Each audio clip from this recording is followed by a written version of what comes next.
Hello, my name is Jan Benham, founder and CEO of the Institute of Aromatherapy and Aroma Shop.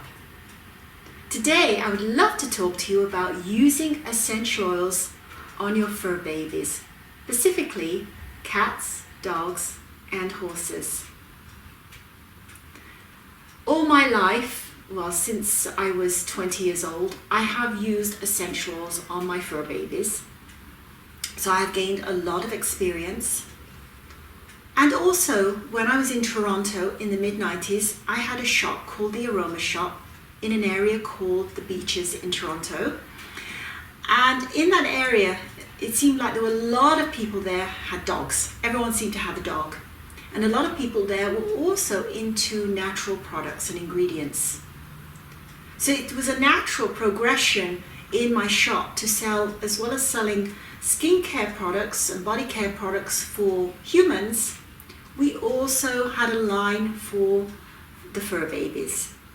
So we made products based on my old experience making ointments, and especially for paw care, nose care and skin care, and also dog shampoo as well. And also we did treatments as well for the pets. So they did very well. So it's interesting to note that in the wild, animals pick and choose the healing plants they need to help them stay in optimal health. It is possible that your animal, using its own instinct through a sniff test, can choose which essentials would be of most help to them. And I've used this method time and again and found it effective. So we're going to talk about how you can choose which essential oils for your own particular, for your fur baby. And first of all, I do want to say I wrote a book a few years back on pet care using essential oils and their friends, which I am reading from today a little bit. So if you want to know more, you can always get the book, and we have it's a PDF book, or you can get it on Kindle on Amazon. So there is more information out there, and I want to talk about cautions as well, very important. So how do you tell what your pet might need? Now there's the obvious knowing about the essential oils, but if you don't know, let's start with horses, as they're the largest animal. So for example, with a horse, you can allow your horse to lick a small amount of diluted essential oils, and this could be a blend of various essentials or just one. Now remember, diluted, we're talking 1 drop in some carrier oil, cold pressed vegetable oil. And the dosage is actually 1 to 10 drops for horses. And I would always err on the side of caution and go less. So often horses just want to smell the essential oil, especially if it's an emotional problem. If your horse does not want the essential oil, he will turn his head or move away from you. So it's important that you give him the space to do this. If he seems to like your essential oil, offer your horse the essential blended in carrier oil once or twice a day until he loses interest, usually within 3 to 9 days. And sometimes a horse will show interest in an essential oil one session, and then after that, no more interest. So once he shows no more interest, then they're no longer needed. And you should also have seen improvement in that condition. Now, on the other hand, with cats, use a closed bottle of essential oil or essential blends at least 6 inches away from their nose. Be patient. Allow the cat to come towards the bottle if he wants to, rather than you going towards the cat. And once you're sure the cat likes the oil, dilute 1 drop maximum into 10 ml of cold pressed vegetable oil. So signs of keen interest include sniffing intently, licking the lips, or try to lick the bottle even. Follows you around with the aroma, rolls on his back, rubs against you, then you can of course offer the diluted oil.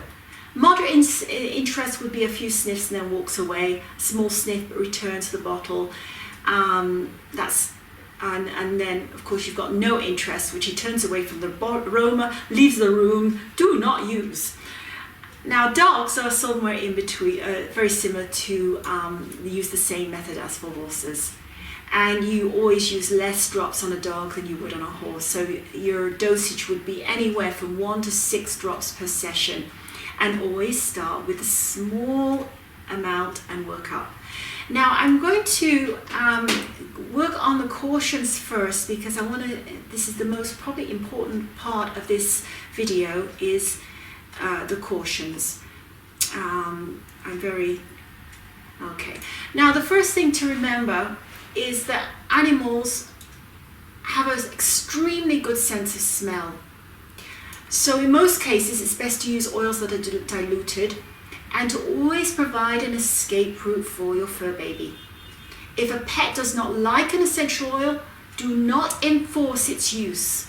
Use oils sparingly on cats, as they are particularly at risk for oil reactions. Use only 100% pure therapeutic grade essential oils on your pets and for yourself as well. And use essential oils that are safe for your pet.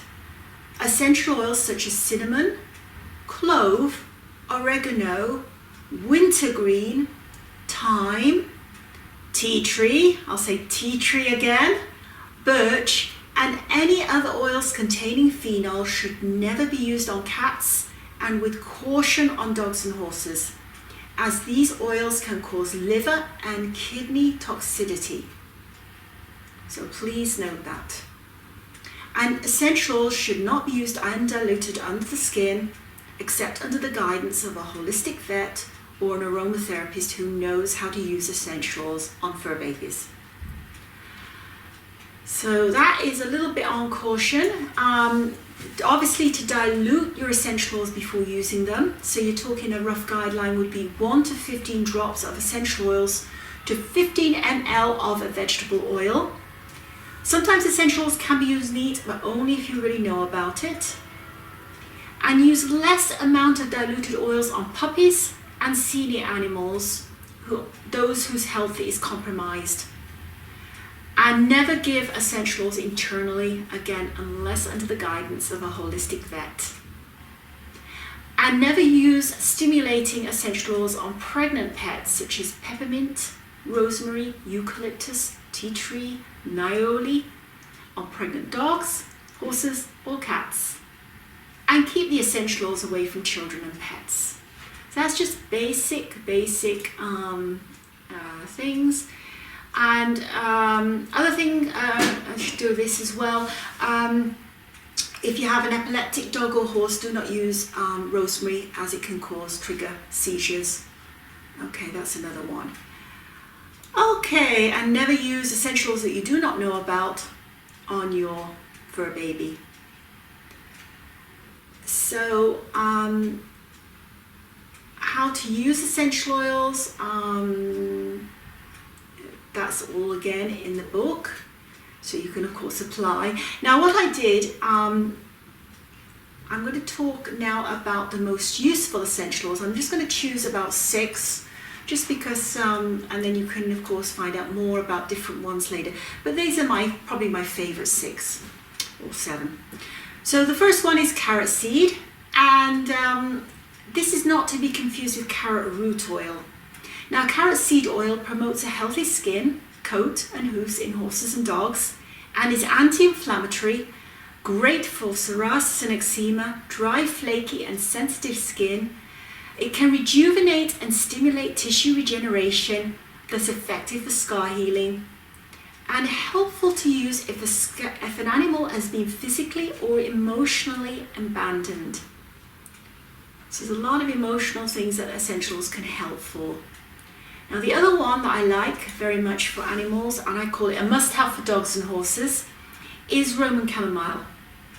Now Roman chamomile is antiseptic, antispasmodic, and good for soothing the central nervous system. It's effective for the relief of muscle pains and cramps. For the skin, it helps relieve sensitive, dry, and itchy skin. And chamomile is basically non-toxic, gentle, and safe to use. Now the other one I like, you've got to be cautious, use it with caution, is cedarwood. And what it is, it's antiseptic, tonifying, and stimulates the circulation.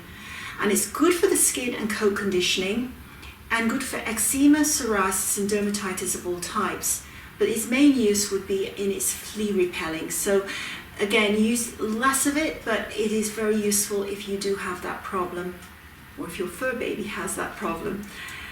The other one I like a lot of is clary sage, and because clary sage is nerve calming, gentle when used in small amounts. Now this has to be used in small amounts. It sedates the central nervous system, and on an emotional level, clary sage is great for leaving the past behind and moving forward.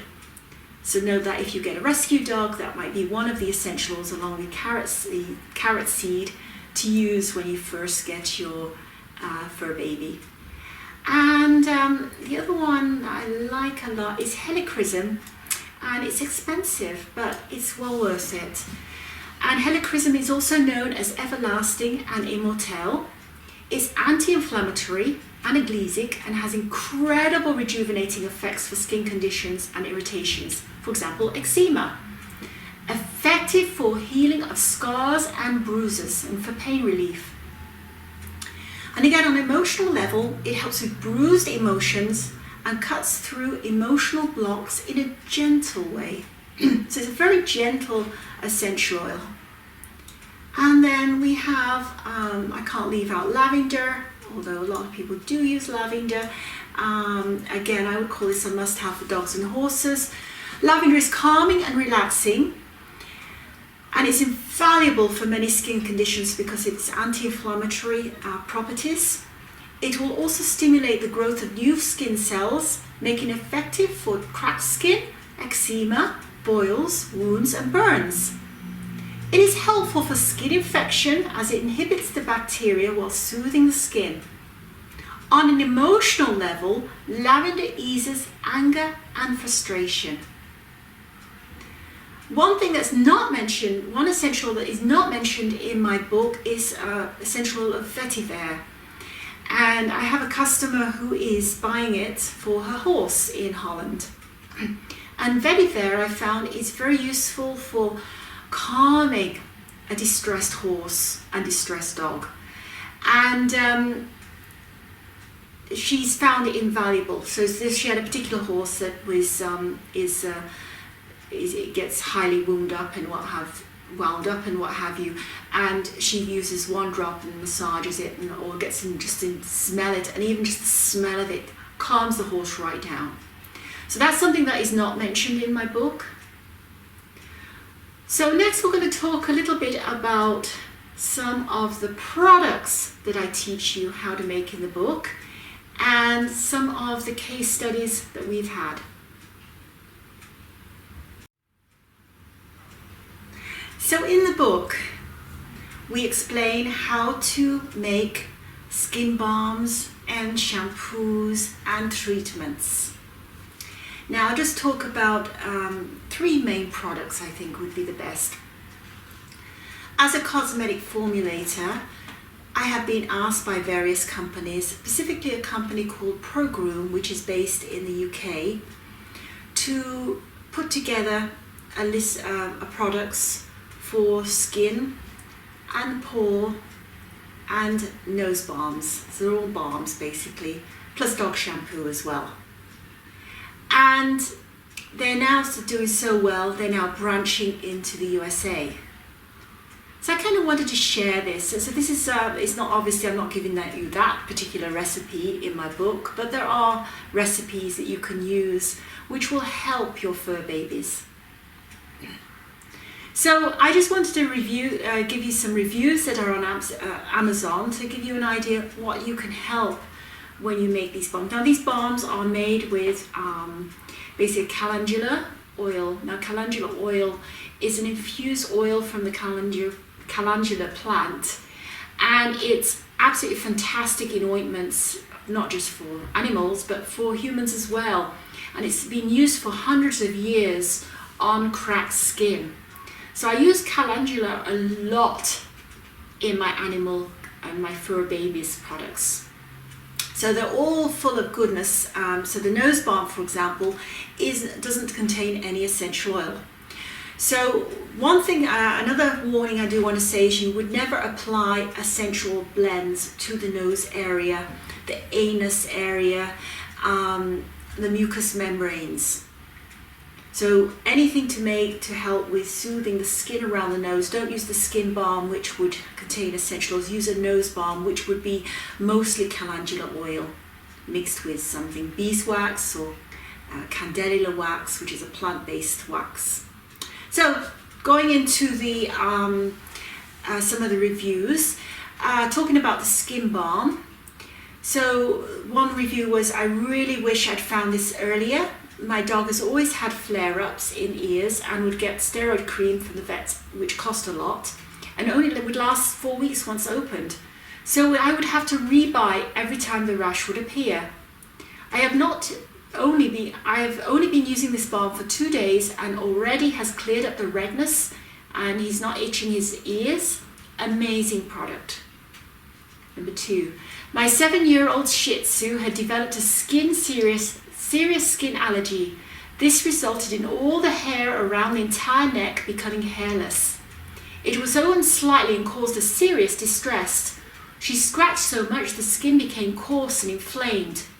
I took her to the vet, who advised steroids, blood tests and skin creams, all of which I was not keen on. So I came home and did a bit of research and found this ProGroom natural alternative. And I wanted to try it before getting the prescribed medication. Twice daily, I massaged into her neck, which she seemed to find soothing. After 1 week, there was little difference, and I did think it was not working, but decided to try a little longer. And the fact she found it soothing was a good reason too. Week 2 passed by, and I noticed that the inflammation had gone and the skin was softer.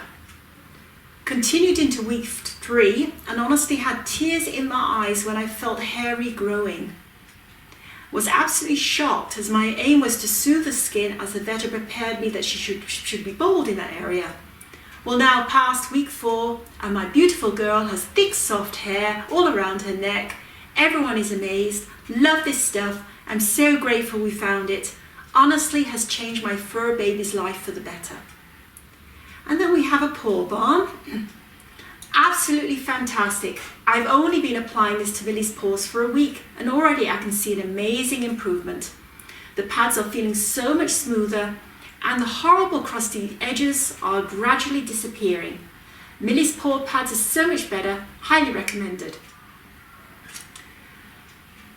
And this stuff is great. Not only does it smell lovely, it really does a good job of making my dog's paws nice and moisturized, especially during winter months. And then we have nose balms. I mean, there's a lot more than this. I'm just picking randomly these. We had a deerhound who developed a collie nose back in May 18th. We had £300 worth of antibiotics from the vet, who then stopped them and told us to use aloe vera gel, which she always licked off. We tried this from the beginning of January and his nose is astonishing. Totally helped, looking healthy, if a little bit pink from underneath the scabby bit. Would recommend it to anyone who has the same issues, unless there is an infection. And then there was another one. Wow, what a product. My 3-year-old mischievous Jack Russell has rubbed her nose and mouth raw from going around in circles on any surface, carpets, grass, blankets, flooring, etc. After seeing a vet who recommended an allergy test, which would cost in the area of £600, I thought I had nothing to lose and bought and tried this product as a last resort before having to consider the vet's diagnosis. In only 1 week, her face has gone from being red raw to now growing the first hairs for such a long time. Thank you so much for this amazing product. I recommend this 100%. So that product is ProGroom. And of course, you can make your own as well. So please feel free to ask any questions and I'll do my best to answer them as best I can. So till next time, bye for now.